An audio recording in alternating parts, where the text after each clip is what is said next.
பார்க்கலாம். ஆமென்.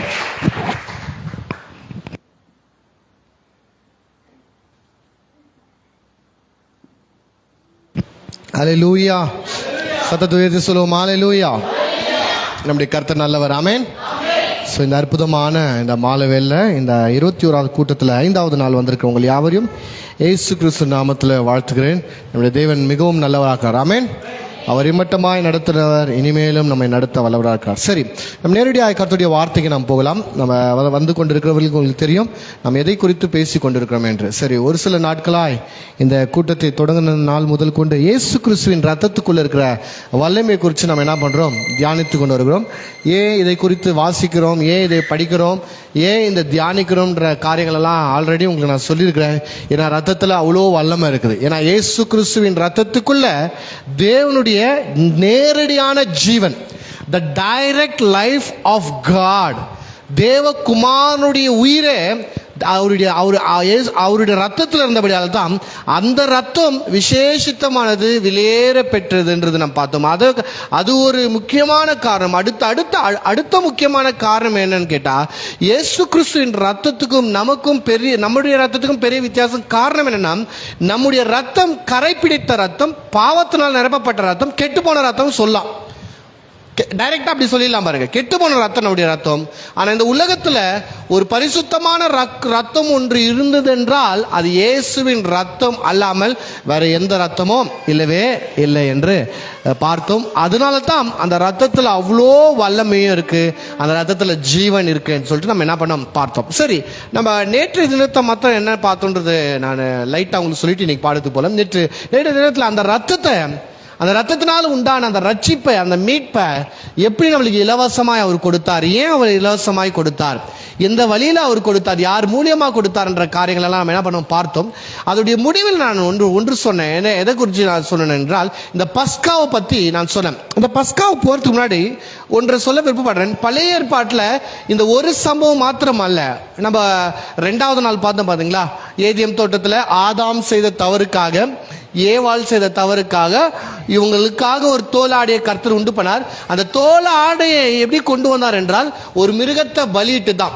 அப்போ அந்த மிருகம் பலியிடுறது யாருக்கு சாதுஷ்யமா இருக்குன்னு, யாருக்கு மாதிரியா இருக்குன்னு கேட்டா, இயேசு கிறிஸ்துக்கு மாதிரியா இருக்குது. அப்போ இந்த ஒரு இடத்துல மாத்திரம் இல்ல, பைபிள் இந்த மாதிரி பல இடம் வருது.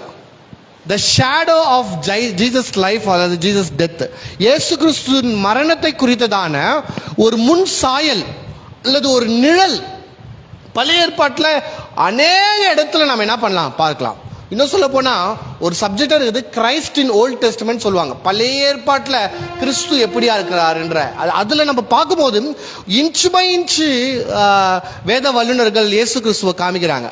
அதே போல இயேசு கிறிஸ்துடைய மரணமும் இயேசு கிறிஸ்துடைய ரத்தத்தை குறித்தும் அங்கங்க பழைய ஏற்பாட்டில் நம்ம வருதை நம்ம பார்க்கலாம். இன்னைக்கே சொல்லிட முடியாது, நம்ம போகும்போது ஒவ்வொன்றா நம்ம சொல்லலாம். உதாரணத்துக்கு உங்களுக்கு சொல்ல போனா, நம்ம பார்த்தோம் பார்த்தியா, ஆதாமுக்காக ஏவாளுக்காக அடிக்கப்பட்ட அந்த பலி, அந்த தோல் ஆடை, அது இயேசு கிறிஸ்துக்கு மாதிரியா இருக்குது.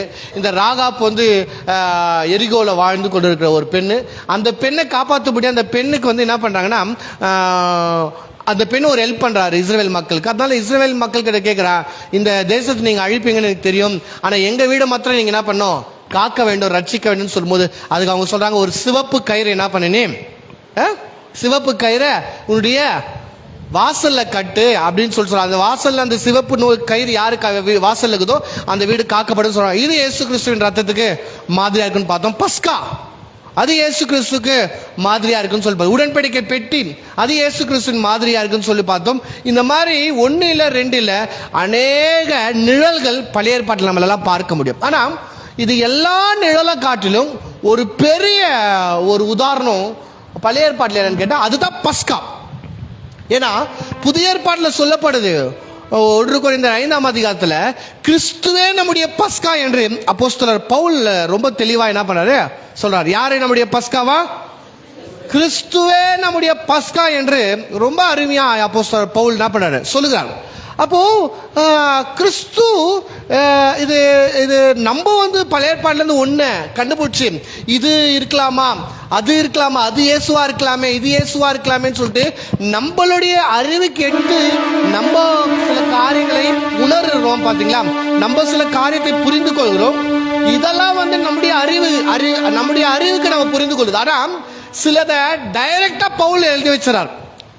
அந்த டைரக்டா எழுதி வச்சதுல சில காரியம் என்னன்னு கேட்டா, இந்த இஸ்ரவேல் ஜனங்க செங்கடல் நுழைய கடக்குறாங்க பாத்தீங்களா, இது ஞானஸ்தானம் சொல்லிட்டு பவுல் எழுதி வைக்கிறார்.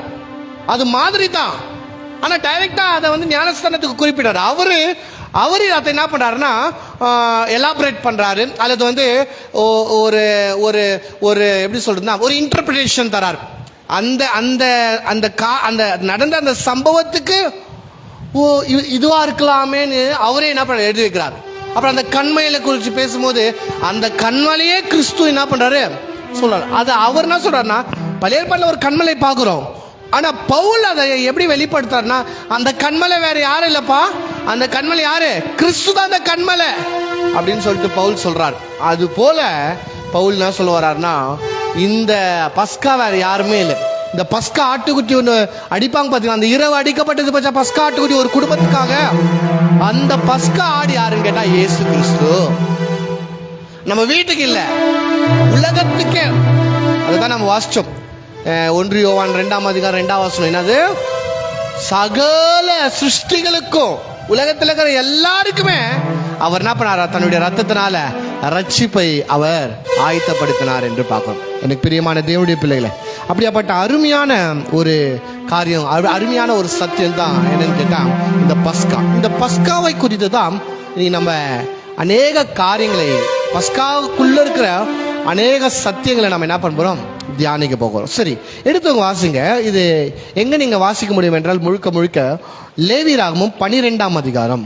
லேவியராகமம் 12ஆம் அதிகாரம் 12ஆம் 1ஆம் வசனத்தில் தொடங்கி 20ஆம் வசனம் வரைக்கும் அப்போஸ்தலர் கர்த்தர் வந்து மோசேக்கு என்ன பண்றாரு, வரிசையா சொல்லுகிறார். வரிசையா சொல்லிட்டு 20ஆம் வசனத்து 21ஆம் வசனத்துல இருந்து அங்க இருக்கிற மூப்பார்களை அழைத்து கர்த்தர் மோசேட்டில் பேசாரு. இப்போ மோசை மூப்பாருன்னு கேட்ட என்ன பண்றாரு சொல்றாரு. இதை நம்ம வாசிச்சுட்டு அப்புறம் நம்ம பின்னாடி வரலாம். வாசிங்க 21ஆம் வசனத்துல இருந்து 21ஆம் வசனம் 12, 21. யாத்திராகமம் தான் சொன்னேன், லேவி சொன்ன யாத்திராகமம், சாரி எக்ஸோடஸ். யாத்திராகமம் 12ஆம் அதிகாரம். அப்பொழுது மோசே, நேற்று இதுதானே நம்ம படிச்சோம், நான் வந்து லேவியராகமம் சொல்றேன். Okay, sorry. யாத்திராகமம் 12ஆம் அதிகாரம் 12, 21 இருந்து படிங்களா. அப்பொழுது மோசே இஸ்ரவேல் மூப்பர் யாவரையும் அழைப்பித்தார். 12, 21 கரெக்ட் வாசிங்க. அப்பொழுது மோசே இஸ்ரவேல் மூப்பர் யாவரையும் அழைத்து நீங்கள் உங்கள் குடும்பங்களுக்கு தக்கதான உங்களுக்கு ஆட்டுக்குட்டியை தெரிந்து கொண்டு பஸ்காவை அடித்து ஈசோப்பின் கொழுந்துகளின் கொத்தை எடுத்து கிண்ணியில் இருக்கும் இரத்தத்தில் தோய்த்து அதில் இருக்கும் அந்த இரத்தத்தை வாசல் நிலைக்கால்களின் மேற்சட்டத்திலும் வாசலின் நிலைக்கால்கள் இரண்டிலும் தெளியுங்கள். விடிய காலை வரைக்கும் உங்களில் ஒருவரும் வீட்டு வாசலை விட்டு புறப்பட வேண்டாம். கர்த்தர் எகிப்தியரை அதம் பண்ணுவதற்கு கடந்து வருவார். நிலையின் மேல் சட்டத்திலும் வாசலில் நிலைக்காலில் இரண்டிலும் அந்த ரத்தத்தை காணும்போது கர்த்தர் சங்காரக்காரனை உங்கள் வீடுகளில் உங்களை அதம் பண்ணுகிறதற்கு வர ஒட்டாமல் வாசற்படியை விலக்கி கடந்து போவார். இந்த காரியங்கள் உங்களுக்கும் உங்கள் பிள்ளைகளுக்கும் நித்திய நியமமாக கைக்கொள்ள இந்த காரியம் உங்களுக்கும் உங்கள் பிள்ளைகளுக்கும் நித்திய நியமமாய் கைக்கொள்ள கடவீர்கள். அப்புறம் கர்த்தர் உங்களுக்கு தாம் சொன்னபடி கொடுக்க போகிற தேசத்திலே நீங்கள் போய் சேரும்போது இந்த ஆராதனையை கைக்கொள்ள கடவீர்கள். பொது நிறுத்துங்க. இதை நான் முதலாவது உங்களுக்கு கதை போல சொல்லிடுறேன் பாருங்க. படிக்கும் போது உங்களுக்கு புரிஞ்சிருக்கும். என்னன்னு கேட்டா, இஸ்ரவேல் தேசத்துல எகிப்து தேசத்துல இஸ்ரவேல் மக்கள் அடிமையா இருக்கிறாங்க. இந்த பார்வோன் ராஜா என்ன பண்றாருன்னா, இந்த இஸ்ரவேல் மக்களை விடுதலை பண்ணவே மாட்டுகிறார். விடுதலையே தரல. அநேக முயற்சிகள் செய்தும் விடுதலை தராத காரணத்தினால பார்வோன் என்ன செய்யறாருன்னு கேட்டா, அவருடைய இருதயம் கல்லானதுனால கர்த்தர் மோசையோட கூட சில காரியங்களை பேசி சொல்றாரு, இந்த எகிப்துக்கு வாதைகளை நான் கொண்டு வரேன்னு சொல்லிட்டு அநேக வாதைகளை கொண்டு வந்தாங்க. ஏறத்தாழ 10 வாதைகள். உங்களுக்கு தெரியும், தண்ணி ரத்தமாய் மாறினது, பேனு, தவக்கலை, வண்டு, மிருக ஜீவன் சாவு, எரியும் கொப்பலை, கல்மலை, அப்புறம் பூமி அந்தகாரம், வெட்டு கிளிகள், இப்படி போல அநேக வாதைகள் வந்துச்சு. இதுல கடைசி ஒரு வாதை வருது. அதுதான் ரொம்ப கொடுமையான வாதை. அது என்னன்னு கேட்டா மரணம். இது வரைக்கும் வந்த வாதைகள் எந்த மரணமும் வரல. ஆனா கடைசி வந்த வாதை மரணம். இது ஒரு சாதாரண மரணம் இல்ல, தலைச்ச பிள்ளைகளுடைய சாவு. ஏன் தலைச்ச பிள்ளைகளுடைய சாவுனா, இந்த தலைச்ச பிள்ளைகள் எகிப்து தேசத்துல மிக முக்கியமான ஜனங்களாய் கருதப்பட்டாங்க பாருங்க. அவர்கள் வீட்டுக்கு தலை மாத்திரம் இல்ல, அவர்கள் அந்த என்ன சொல்றதுன்னா ஒரு கடவுளாய் பூஜிப்பாங்க. தலைச்ச பிள்ளைகளை கடவுளாய் பூஜிக்கிற ஒரு பழக்கமும் அவங்க கிட்ட என்னது இருந்துச்சுன்னு சொல்லிட்டு பார்க்குறோம். அப்போ கர்த்தர் சொன்னாரு, கடைசி வாதம் ஒன்று வரும்போது அந்த வாதையில எகிப்துல இருக்கிற எல்லா தலைச்ச பிள்ளைகளையும் நான் என்ன பண்ண போறேன்னா சங்காரம் பண்ண போகிறேன். சங்காரம்னா சாகடிக்க போறேன் கர்த்தர் சொல்றாரு. இது மனிதர்களுக்கு மாத்திரமல்ல, தலைச்ச பிள்ளைகள் மனிதர்கள் மாத்திரம் இல்ல, தலைச்ச மிருகங்கள் கூட, கோழி, ஆடு, மாடு, என்னென்ன மிருகம் வச்சிருக்காங்களே, இதுல மிருகங்கள்ல தலைச்ச பிள்ளைகள் எல்லாம் என்ன ஆகுறாங்கன்னா கர்த்தர் சங்காரம் பண்ணுகிறார். இதுதான் கடைசி வந்த வாதை. ஆனா அதே தேசத்துல யாரு இருக்கிறாங்கன்னா இஸ்ரவேல் மக்கள் இருக்கிறாங்க. கரெக்டா இல்லையாங்க? இதே தேசத்துல இஸ்ரவேல் மக்கள் இருக்கிறாங்க. அப்போ கர்த்தர் சொல்றாரு, நீங்க இதுல இருந்து தப்பிக்க வேண்டும் என்றால், உங்க வீட்டுல மரணம் வரக்கூடாதுன்னா, உங்க வீட்டுல தலைச்ச பிள்ளைகள் சாகக்கூடாதுன்னா, உங்க வீட்டுல தலைச்ச பிள்ளை மிருகங்கள் சாகக்கூடாது என்றால் நீங்க ஒண்ணு பண்ணணும். அது என்னன்றது தான் இந்த 12ஆம் அதிகாரம் முழுக்க நம்ம என்ன பண்றோம்னா வாசிக்கிறோம். அது வாசிக்கும் போது 12ஆம் வசனம் 12ஆம் அதிகாரம் 1ஆம் வசனத்துல ரொம்ப இன்ட்ரெஸ்டிங்கா சொல்லப்படுது பாருங்க. ஆனா இங்க மூப்பருங்க கிட்ட சொல்றாரு. மூப்பருங்க சொல்லும் போது என்ன சொல்றாருன்னா, நீங்க என்ன பண்ணுங்க, ஒரு வீட்டுக்கு ஒரு ஆடு என்ன பண்ணுங்க, நீங்க தெரிந்து கொள்ளுங்க. அந்த ஆடு எப்படி இருக்கணும்ன்றத அவர் சொல்றார். எப்படி அந்த ஆடு எப்படி இருக்கணும்னா, ஃபர்ஸ்ட் பாயிண்ட், அந்த ஆடு பழுதற்ற ஆடா இருக்கணும். வாசிக்கலாமா? 12ஆம் அதிகாரம் 5ஆம் வசனத்துல இருந்து வாசிக்கலாம். அந்த ஆட்டுக்குட்டி, எந்த ஆட்டுக்குட்டி?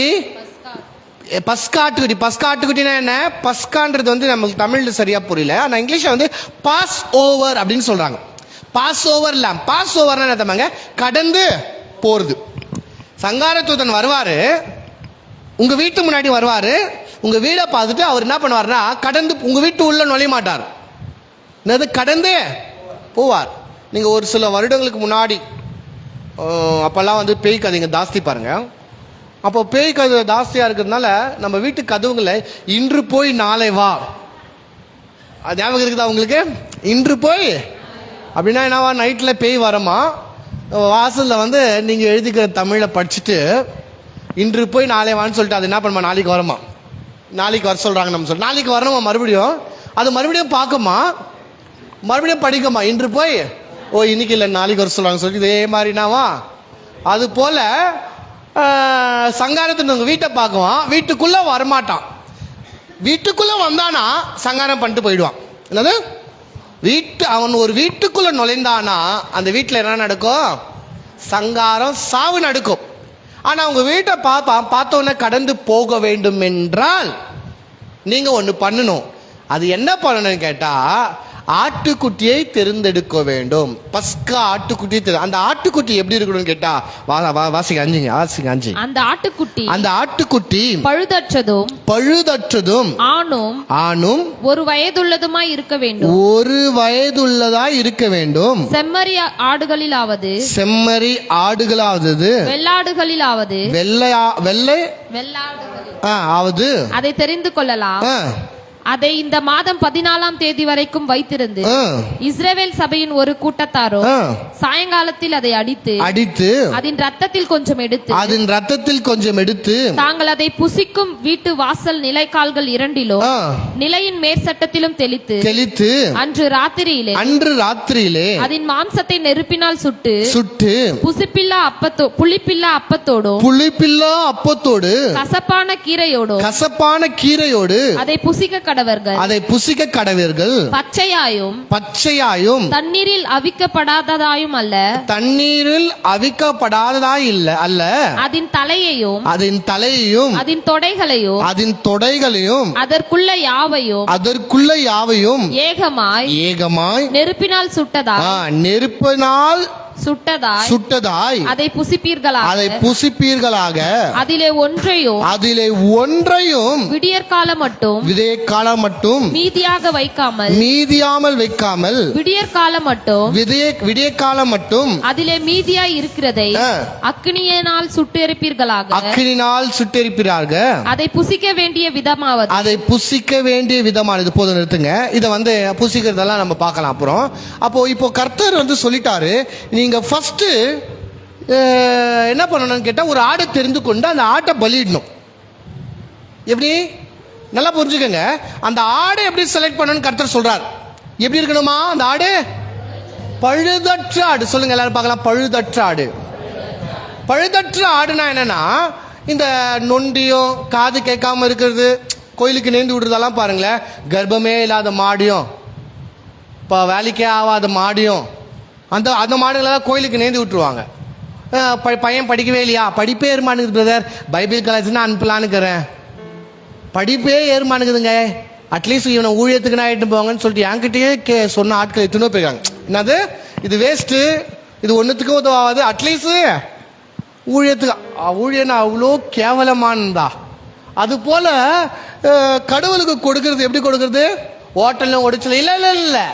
கர்த்தர் சொல்லிட்டாரு பலியிடுறது கரெக்ட், ஓகே. ஆனா எனக்கு எப்படியாப்பட்ட பலி தேவை? பழுதற்ற பலி தேவை. நீங்க கொடுக்கிற அந்த பலி எப்படி இருக்கணும்னா, எனக்கு ஒரே ஒரு டிஃபரெண்டே இல்லாம, அதுல ஒரே ஒரு பிரச்சனை இருக்கக்கூடாது. காது கேட்காம இல்லாம, கண்ணு தெரியாம இல்லாம, அப்படியாப்பட்டதா இல்லாம, அது எப்படி இருக்கணும்? பழுதற்றதா இருக்கணும். அந்த பழுதற்றதை நீங்க லேவி ராகமத்தில் படிக்கும் போது ஏறத்தாழ 72 டெஸ்ட் எடுப்பாங்களாம். எத்தனை டெஸ்ட்? 72 டெஸ்ட் எடுப்பாங்களாம். அந்த ஆடுடைய கண்ணு, அந்த ஆடுடைய காது, அந்த ஆடுடைய காலு, ஒவ்வொன்றும் டீட்டெயிலா பண்ணி இந்த 72 டெஸ்ட்லயும் பாஸ் ஆனா தான் இந்த ஆடு பலிக்கு ரெடி பண்ணுவாங்களாம். It is selected for the sacrifice. இதெல்லாம் இல்லைன்னா இந்த ஆடு ரிஜெக்ட் பண்ணப்படுது. சரியா, ஓகே. அந்த 72 டெஸ்ட் பின்னாடி நடந்தாலும் முன்னாடி இவங்க ஸ்டார்டிங்ல இருக்கிறதுனால சில டெஸ்ட் கண்டிப்பா எடுத்திருப்பாங்க. இந்த ஆடுக்கு கண்ணு தெரியுதா, இந்த ஆடுக்கு காது கேட்குதா, இந்த ஆடுக்கு எலும்பு ஒடியாம நல்லா ஸ்ட்ராங்கான ஆடா, இந்த ஆடு தலைச்ச ஆடா, இந்த ஆடு ஆரோக்கியமா இருக்கிற ஆடா, ஓகே, இதெல்லாம் கரெக்ட் ஆகுதா, அப்போ இந்த ஆடு செலக்டட்னு சொல்லிட்டு செலக்ட் பண்ணியிருப்பாங்க. அப்போ கவனிங்க, ஃபர்ஸ்ட் காரியமே இந்த பலி இடுறது முக்கியம் இல்லை, எதை பலியிடுறோம், அந்த பலி தகுதியான பலியா அப்படின்றது தான் ரொம்ப ரொம்ப முக்கியம். ஏன்னா தகுதி இல்லாத பலி உங்க வாழ்க்கையில அது நன்மையை கொண்டு வராது. கடவுளுக்கு பலி முக்கியம் இல்லை, எது பலி? ரத்தம் முக்கியம் இல்லை, எந்த ரத்தம்.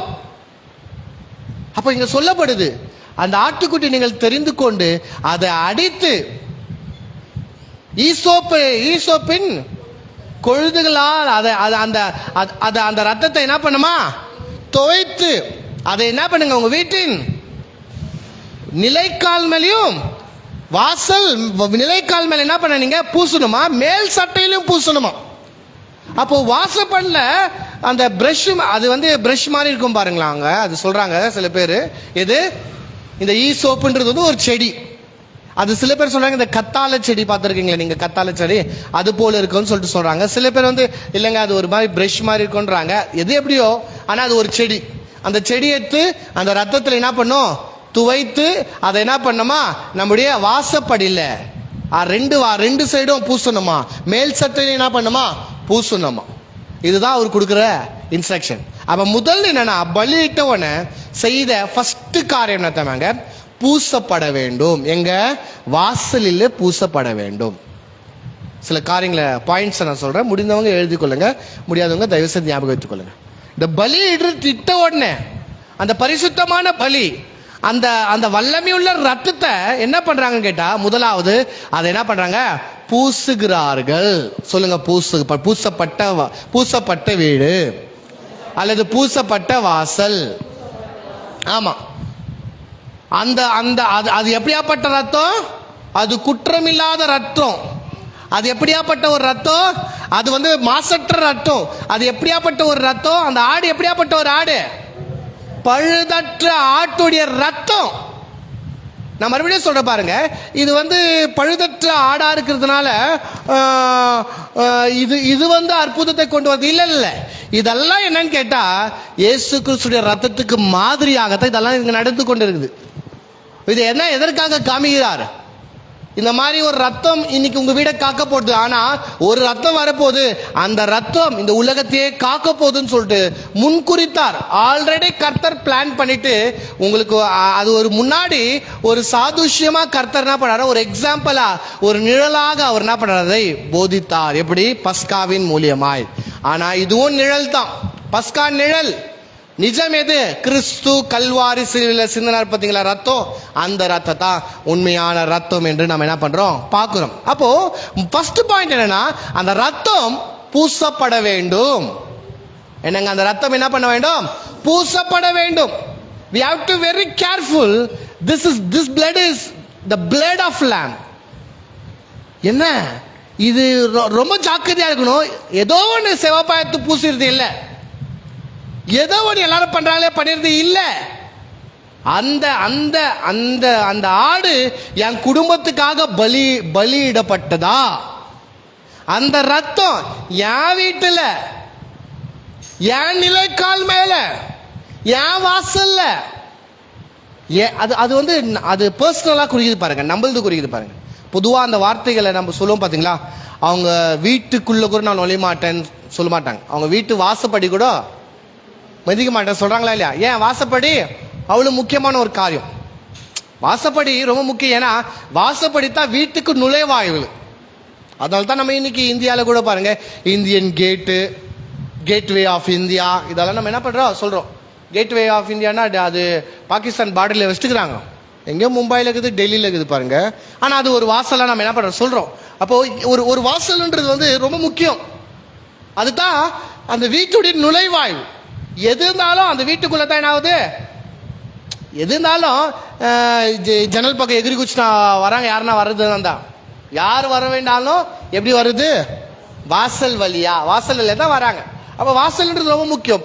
அந்த நுழைவாழ்வுல ரத்தத்தை பூசு. ஏன்னா சங்காரத்துடன் ஒருத்தன் வரான், அவன் உள்ள வரக்கூடாது என்றால், அவன் உங்க வீட்டை பார்த்து ரிட்டர்ன் போகணும் என்றால் வாசப்படல ஏதோ ஒன்று இருக்கணும். அது என்ன, மாசற்ற குற்றமற்ற பரிசுத்தமான ஒரு பழுதற்ற ஒரு ஆடோடைய ரத்தம் தெளிக்கப்பட்டிருக்கணும். சரி, நம்ம அதை எஸ்கேப் ஆக முடியுமா? எல்லாருமே ரத்தத்தை பூசுறாங்க. சங்கார தூதரினா வந்து அதை பிளட் டெஸ்ட் எடுக்க போறாரு. கொஞ்சோண்டு லைட்டா சுரண்டி அந்த ரத்தத்தை லைட்டா கலெக்ட் பண்ணி லேபுக்கு எடுத்துன்னு போயிட்டு, இது ஆட்டோடைய ரத்தமா, மாட்டோடைய ரத்தமா, கோழியோடைய ரத்தமா, மனுஷனுடைய ரத்தமா, இது எந்த குரூப்பு, இதெல்லாம் செக் பண்ணின்னு அப்புறம் வந்து உள்ள வருவாரா போவா, அது மாதிரி எல்லாம் பண்ணிருப்பாரான்றதுனால ஏதோ ஒரு சிவப்பு சாயத்தை அடிச்சு விட்டுறது, இல்லை ஏதோ ஒரு மிருகத்துக்கு ரத்தத்தை அடிச்சு விட்டுறது. இல்ல இல்ல இல்ல இல்ல சரி, பக்கத்து வீட்டுக்கார அடிச்சாங்களே, ஒரு கிண்ணம் ரத்தத்தை கொடுங்க, நீங்க பூசிக்கிறீங்களே, அதே போல நாங்களும் கொஞ்சம் பூசிக்கிறோம், ஒரு கிண்ண ரத்தம், அதை கூட கடன் வாங்கி கடை வாங்க வந்துடுவாங்க நம்ம ஆளுங்க. அக்கா ஒரு கிணத்துல கொஞ்சம் ரத்தத்தை கொடுங்க அக்கா, நீங்கள் மாத்திரம் பூசிக்கிறீங்களே, நாங்களும் என்ன பண்ணுறோம், இல்லைங்க கொழும்பு வாங்குற மாதிரி ரத்தத்தை வாங்க முடியாது, உங்கள் வீட்டுக்காக அதில் பலியாக இருக்கா, உங்கள் வீட்டுக்காக ஒரு ஆடு பலியாக இருக்கா, அது ரொம்ப முக்கியம். உங்கள் வீட்டுக்காக ரத்தம் சிந்தப்பட்டிருக்குதா, அது ரொம்ப முக்கியம். உங்க வீட்டுக்காக ஒரு சிந்தப்பட்ட ரத்தத்தை நீங்க அந்த ரத்தத்தை உங்க வீட்டு நிலைக்கால்களை பூசிருக்கிறீங்களா, அது ரொம்ப முக்கியம். ஏன் முக்கியம் அப்படின்னா வாசிங்க அப்படியே தொடர்ந்து 12 இருந்து வாசிங்க. எந்த ராத்திரியிலே, அதுதான் எந்த ராத்திரியில, அந்த ராத்திரியில, எந்த ராத்திரியில ஒண்ணு நீங்க பலியிட்டீங்க பாத்தீங்களா, ஒரு ஆடை தேர்ந்தெடுத்து பலிட்டீங்க பாத்தீங்களா, அந்த ராத்திரியில, அல்லது இப்படி சொல்லலாமா, அதே ராத்திரியில, எதே ராத்திரியில, எந்த நாள்ல நீங்க ஆட்டை பலிட்டீங்களோ அதே ராத்திரியிலே, அந்த ராத்திரியிலே நான் எகிப்து தேசம் எங்கும் கடந்து போய் எகிப்து தேசத்தில் உள்ள மனிதர் முதல் மிருக ஜீவன் மட்டும் முதல் பேரா இருக்கிறவைகளை எல்லாம் அதம் பண்ணி எகிப்து தேவர்களின் மேல் நீதியை செலுத்துவேன். என்ன பண்ணுவேன் நானே, நீதியை செலுத்துவேன். நானே கர்த்தர். நீங்கள் இருக்கும் வீடுகளில் அந்த ரத்தம். பாருங்க இப்போ என்ன சொல்றாரு அவரு, எகிப்து தேசம் ஃபுல்லா நான் ரவுண்ட்ஸ் வர போறேன்ப்பா, எகிப்து தேசம் ஃபுல்லா நான் வருவேன், எகிப்து தேசத்துல இருக்கிற எல்லா தலைச்சப்பிலையும் நான் சாவடிப்பேன், அப்படிதான் சொல்றேன் டைரக்டா. மிருகங்களையும் சாவடிப்பேன், மனிதர்களையும் சாவடிப்பேன், இதை தலைச்சப்பிள்ளைகளை சொல்லிட்டு சொல்றாரு. அப்புறம் நீங்கள் இருக்கும் வீடு நாங்க இது அவங்களுக்கு டைரக்டா சாவு, ஆனா இவங்களுக்கு இன்ஸ்ட்ரக்ஷன் தராரு, நீங்கள் இருக்கும் வீடுகளில் சொல்லுங்க, நாங்கள் இருக்கும் வீடுகள். அந்த ரத்தம் உங்களுக்காக, யாருக்காக, நீங்கள், அதுதான் பாருங்க குறிப்பிட்டு சொல்றாரு. பக்கத்து வீட்டுக்கார எதிர் வீட்டுக்கார அதெல்லாம் வேண்டாம், ஐயா எனக்காக ஜோம் பண்ணுங்க, அதெல்லாம் வேண்டாம், நீங்க இருக்கும் வீடு, சொல்லுங்க நாங்க இருக்கிற வீடு. அடுத்தது சொல்றாரு உங்களுக்காக, வாசிங்க. அந்த ரத்தம் உங்களுக்காக, சொல்லுங்க எங்களுக்காக. எந்த ரத்தம்? அந்த ஆட்டுக்குட்டி ரத்தம் எங்களுக்காக அடையாளமா இருக்கும். அல்லேலூயா. நான் சொன்ன முதல் காரியம் என்னன்னு கேட்டா, உங்க வீட்டுல பூசப்பட வேண்டும். ரெண்டாவது, அந்த ரத்தம் உங்களுக்கு அடையாளமா இருக்கணும். அல்லேலூயா. இன்னைக்கு நீங்க புரிஞ்சுக்கணும், என் வீடு ரத்தத்தினால கழுவப்பட்டிருக்குதா, என் வீட்டு ரத்தம் பூசப்பட்டிருக்கிற வீடா அப்படின்னு நீங்க கவனிக்கணும். இன்னைக்கு அது அந்த அக்கறை அநேக பேருக்கு இல்லை. நான் ஒண்டி சர்ச்சுக்கு வந்தா போதும், நான் இப்ப சொல்றேன், இதுக்கு பேசிட்டு வரல நம்ம. ஆனா என் வீடு ரத்தம் பூசப்பட்டது, என் வீடு ரத்தம் பூசப்பட்டிருக்குதா, என் வீட்டுக்கு நான் பலி இட்டு இருக்கிறானா, என் குடும்பத்துக்காக ஒரு ஆட்டுக்குட்டியை நாங்கள் தேர்ந்தெடுத்து நானே பலியிட்டனா, நான் என் வீட்டின் நிலைக்காலமில பூசுனா, இதை படிச்சுட்டு போயிட்டு எனக்கு சின்ன வயசுல ஞாபகம் இருக்குது. அப்புறம் ரெட்டு சிவப்பு கலர் பெயிண்ட் எடுத்து வீடுங்க செவுத்துல நிலைக்காலமில பூசுறது, ஏசு ரத்தம்னு சொல்லி பூசுங்க, எண்ணெயை எடுத்துன்னு போய் ஏசு ரத்தம் சொல்லிட்டு பூசுங்க. அது அங்க ஒரிஜினலா பண்ணாங்க. அது இப்ப எப்படி பண்றது நான் சொல்றேன். அதுக்கு முன்னாடி ஒன்னு புரிஞ்சுக்கணும். முதல் பாயிண்ட், என் வீட்டு வாசப்படியில இயேசுவின் ரத்தம் பூசப்பட்டிருக்குதா, ஒண்ணு. ரெண்டாவது காரியம், இந்த ரத்தம் எனக்கு அடையாளமா இருக்குதா.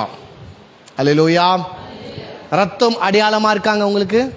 இங்க ஆண்டவர் சொல்றாரு, அந்த ரத்தம் உங்களுக்கு அடையாளமா இருக்கட்டும். அடையாளம்னா என்ன? அடையாளம்னா என்னங்க? What is mean by identity? உதாரணத்துக்கு டீனு ஒரு கம்பெனியில் வேலை செய்கிறாங்க, ஓகேவா? டீனு ஒரு கம்பெனியில் வேலை செய்கிறாங்க. அப்போது அங்கே இருக்கிற மேனேஜரு, நீ இந்த கம்பெனியில் தான் வேலை செய்கிறியாப்பா? ஆமாம். என்ன ப்ரூஃப் அப்படின்னு கேட்கும்போது டீனு என்ன சொல்லும்? வேலை செய்யுது நம்மளுக்கு. என்ன காமிக்கும்? ID card. டீனு உண்மையான ஆளு, ஆனா டீனு என்ன காமிக்குது? ID card. ஐடி கார்டில் என்ன இருக்கும்? அவங்க பேரு, அவங்களுடைய போட்டோ, அவங்களுடைய அட்ரஸ், அவங்க எந்த டிபார்ட்மெண்ட்ல வேலை செய்றாங்க, அவங்க டெசிக்னேஷன், என்ன வேலையில் இருக்கிறாங்கோ அது வந்து அதில் கண்டிப்பானது இருக்கும். அப்போ இந்த ஐடி கார்டு என்ன காமிக்குது? இந்த ஐடி கார்டு வந்து அவங்களுடைய அடையாளம்.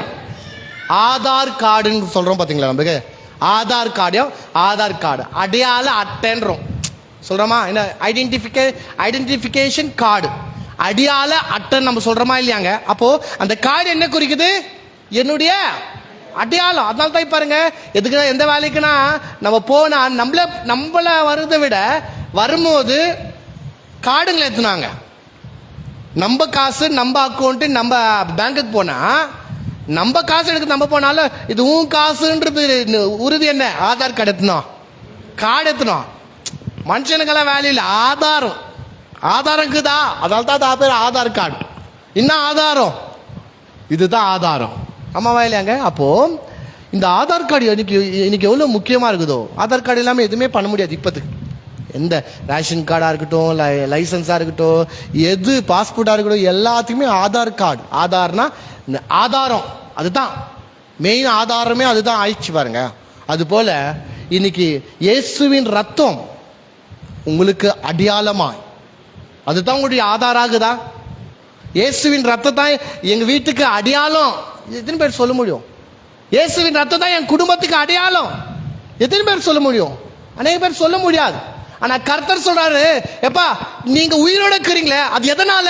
அதுக்கு காரணம் என்னன்னா, அது ஒரு அடையாளம். என்ன அடையாளம்? இயேசு ரத்தம் தான் எங்களுடைய அடையாளம். It's my identity. இயேசு ரத்தம் தான் எங்களுக்கு அடையாளம்.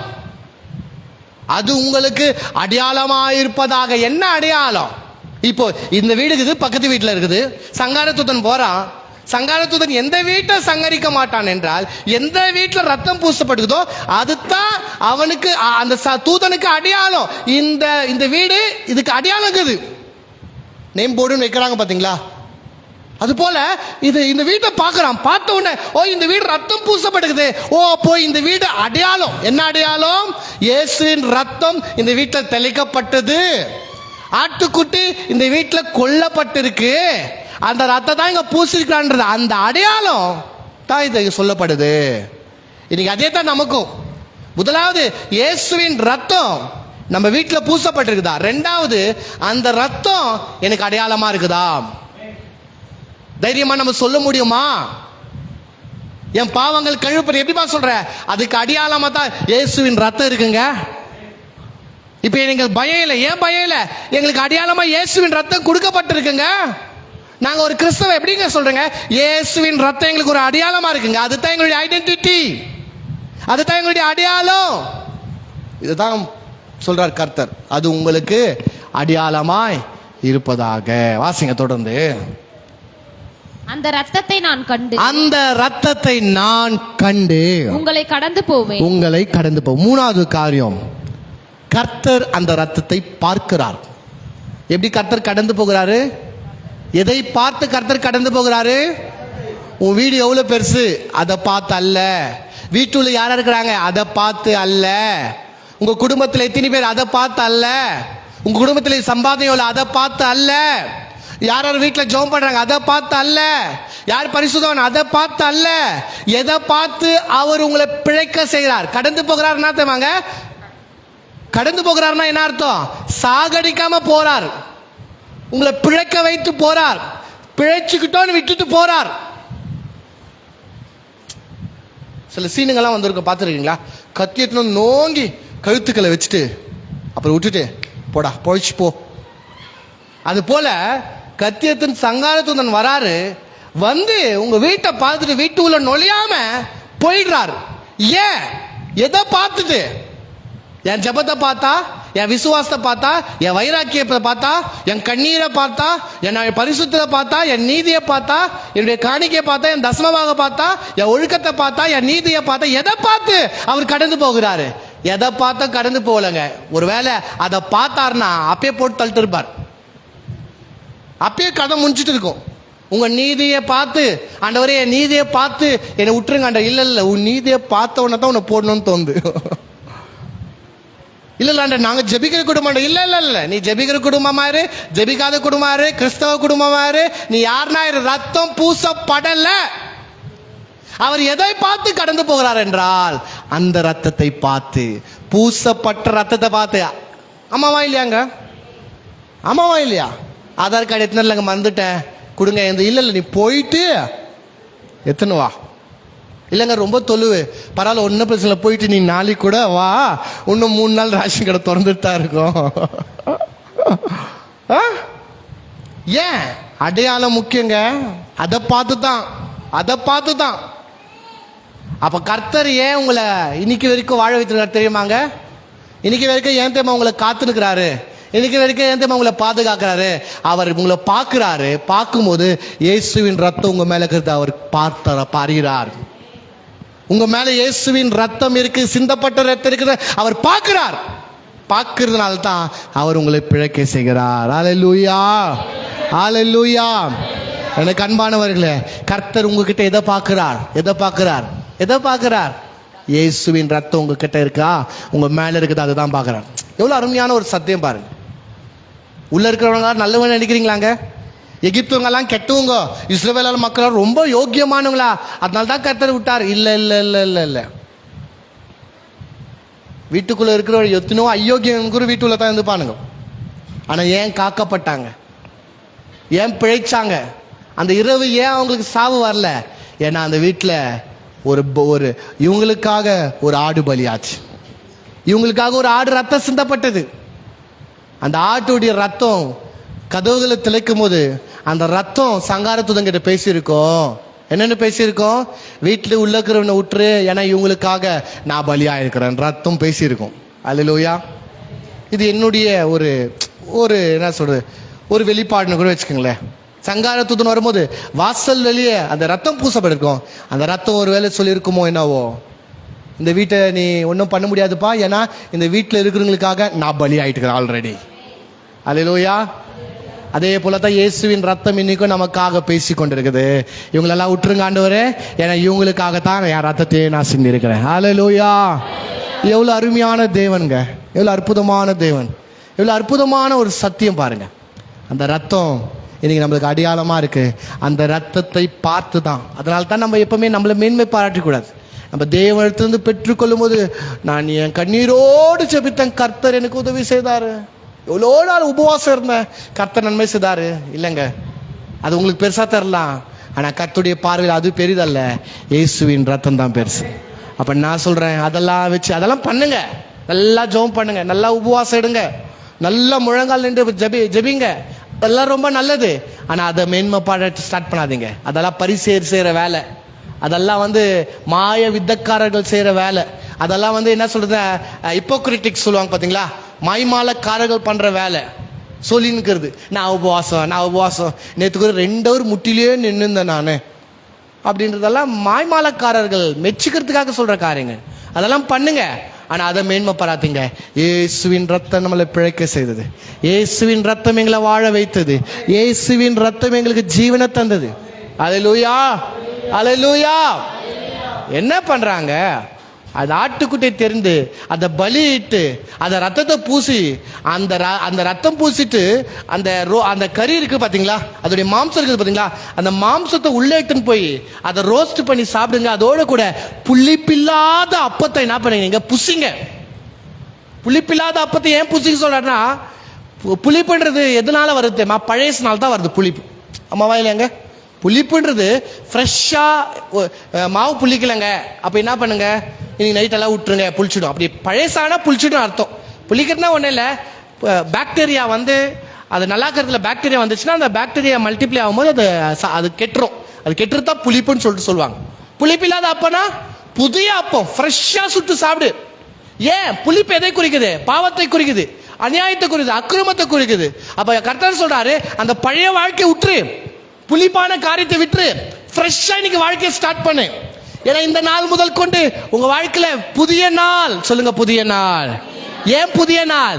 இன்றைக்கு எங்களுக்காக ஒன்று பலி ஆனது, ரத்தம் சிந்தப்பட்டது, பலியானபடியால, ரத்தம் சிந்தப்பட்டபடியால நாங்க இப்ப புதிய மனிதனா ஆயிட்டோம். என் வீடு புதிய மனிதனா இருக்கிற, புதிய வீடா இருக்கிறபடியால புளிப்பில்லை. இதுக்கப்புறம் எல்லாமே என்னது?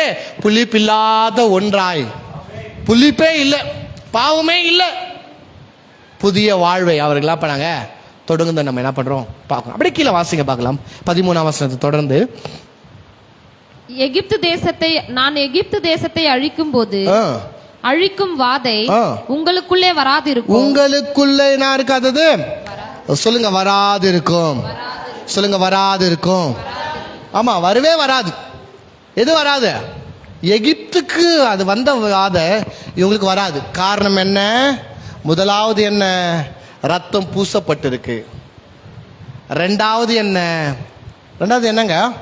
அந்த ரத்தம் எங்களுக்கு அடையாளமா இருக்குது. மூணாவது என்ன? அந்த ரத்தத்தை கர்த்தர் பார்க்கிறார். அல்லேலூயா, அல்லேலூயா. நேரமாச்சு. இன்னும் 3 காரியம் இருக்குது. அந்த 3 காரியத்தை நாளைக்கு பார்க்கலாம். தயவு செய்து மறந்துடாதீங்க. ரொம்ப அற்புதமான 3 காரியங்கள். ஆனால் இன்னைக்கு ஒன்று புரிஞ்சுக்கங்க, நாளைக்கு ரொம்ப முக்கியமான நாள். ஏன்னு கேட்டால், ஒரு குடும்பம் ஏன் குடும்பத்தில் இருக்கிற எல்லாருமே ரட்சிக்கப்படணும், ஏன் உங்கள் வீட்டுக்காரர் ரட்சிக்கப்படணும், ஏன் உங்கள் பிள்ளையை ரட்சிக்கப்படணும், அதெல்லாம் இதில் நான் பேச போகிறேன். அவ்வளோ அற்புதமாக இருக்கும். இதை நான் கொஞ்ச நேரத்தில் பேசலாம் தான் நினச்சேன். ஆனால் அதை ரொம்ப டைம் எடுத்து பேசணும். அவ்வளோ முக்கியமான சத்தியம். தயவு செய்து நீங்கள் வாங்க. ஏன் ஒரு குடும்பம் ரட்சிக்கப்படணும்? எல்லா ஆண்டவர் சொல்கிற இந்த இடத்துல எல்லா வீட்டுக்குள்ளே போயிடுங்க. Be careful. ஒருத்தம் கூட அந்த வீட்டை விட்டு வெளியே போகக்கூடாது. ரத்தம் பூசப்பட்டு வீட்டுக்குள்ளே இருங்கன்றாரு. அதெல்லாம் நம்ம பேசலாம். தொடர்ந்து நாளைக்கு இன்னும் 3 காரியத்தை இதுலேருந்து நம்ம பேச போகிறோம். ஆனால் இன்னைக்கு 3 காரியம். ஒன்று, நம்ம எல்லாம் we have to realize that did the blood has been shedded. ரத்தம் தெளிக்கப்பட்டதா? என் வீட்டின் வாசப்படியில் ரத்தம் பூசப்பட்டதா கவனிக்கணும். ரெண்டாவது, அந்த ரத்தம் எனக்கு அடையாளமாக இருக்குதான்னு கவனிக்கணும். மூணாவது, அந்த ரத்தத்தை தான், எந்த ரத்தம் எனக்காக ஒன்று பலியாச்சு பார்த்தீங்களா, என் வீட்டில் எனக்காக பலியாச்சு பார்த்தீங்களா, அதை நான் பூசிருக்கேன் பார்த்தீங்களா, அந்த ரத்தத்தை பார்த்து தான் கர்த்தர் உங்களை பிழைக்க செய்கிறார். தொடர்ந்து பேசலாம். கர்த்தர் உங்களை ஆசிரியப்பாராக. ஆமென். நம்ம எழுந்து நிற்கலாம். இந்த நாளிலே தொடர்ந்து நாளை சரியாக 6:30 மணிக்கு இந்த கூட்டம் இருக்கும். வந்து கலந்து கொள்ளுங்க. ஒவ்வொரு நாளும் வருகிறவர்கள் வித்தியாசமான ஆசீர்வாதத்தை பெற்று கடந்து போவாங்க. கண்களை மூடி ஆண்டவரை நோக்கி நாம் பார்க்கலாம். பரலோகத்தின் வாசம் பண்ணுகிற எங்கள் பரலோக பிதாவே, ஆசீர்வதிக்கப்பட்ட இந்த நல்ல ஆண்டவரை ராத்திரி வேளைக்காய் ஜெபிக்கிறோம்.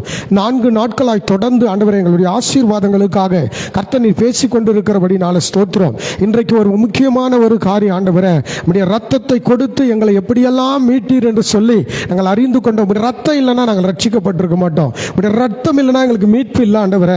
உடைய ரத்தம் இல்லைனா எங்களுக்கு ஜீவன் இல்லையா. அப்படியாய் கர்த்தர் ஆண்டவரே, இன்னமாய் ஆண்டவரே அப்பா, அநேக வார்த்தையினால் இந்த 21 நாளும் எங்களை ஆற்றி தேற்றி பலப்படுத்தும்படியாய் ஜெபிக்கிறேன். வந்த ஒவ்வொருத்தருக்காக ஜெபிக்கிறேன். பிதா குமாரன் பரிசுத்த ஆவியின் திரேக நாமத்தில் வந்த ஒவ்வொருத்தருமாய் தனித்தனியாய் பேர் பேராய் குடும்பம் குடும்பமா நீர் ஆசீர்வதிக்கும்படியாய் ஜெபிக்கிறேன். விசேஷமாய் ஆண்டவரே பிரபாவுடைய மகளுக்காக ஜெபிக்கிறேன். இயேசுவின் நாமத்தில் அந்த குழந்தையை அலக்கழிக்கிறேன். எல்லா சத்துருவின் வல்லமைகளுக்கு பலவீனப்படுத்துகிற ஆவிகளுக்கும் குழந்தையை விலக்கி பாதுகாத்து ரட்சிங்கப்பா. ஒரு புதிய அபிஷேகம், ஒரு புதிய வல்லமை அந்த குழந்தை மேல இறங்கும்படியாய் ஜெபிக்கிறையா. குமாரன் உங்களை விடுதலை ஆக்கினால் மெய்யாலுமே நீங்கள் விடுதலை ஆவீர்கள் என்று பார்க்கிறையா.